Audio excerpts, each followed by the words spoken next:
नमस्कार बालमित्रांनो, knowledge first वर तुमचे खूप खूप स्वागत आहे।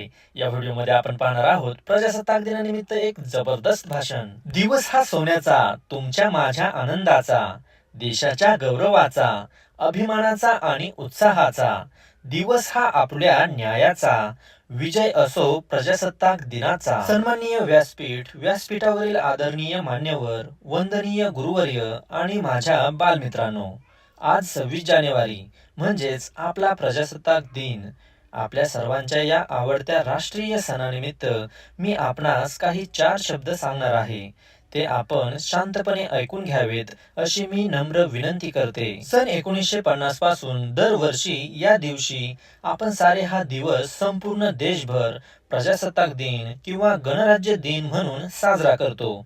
भारत हे एक लोकशाही राष्ट्र आहे, म्हणजेच लोकांनी लोकांच्यासाठी लोकांच्याकडून चालवलेले राज्य आहे। देशाला स्वातंत्र्य मिळाले आणि आपण ब्रिटिश राजवटीच्या गुलामी जोखंडातून मुक्त झालो।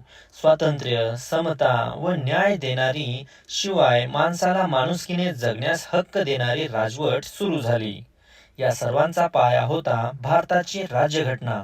भारताला स्वातंत्र्य मिळाल्यानंतर देशाला नवा आकार, नवी दिशा देणाऱ्या घटनेची निर्मिती करणे हे देशासमोर मोठे आव्हान होते। शेवटी ही जबाबदारी भारतरत्न डॉक्टर बाबासाहेब आंबेडकर यांच्यावर सोपवण्यात आली आणि त्यांनी ती पेलली। डॉक्टर बाबासाहेब आंबेडकर यांच्या अध्यक्षतेखाली 2 वर्षे 11 महिने 18 दिवस परिश्रम घेऊन देशाचे समृद्ध संविधान तयार करण्यात आले।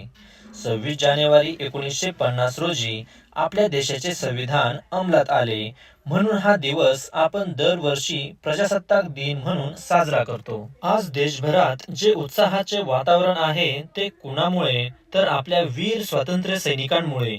स्वातंत्र्यवीरांना करूया शत शत प्रणाम, त्यांच्या निस्वार्थ त्यागानेच भारत बनला महान।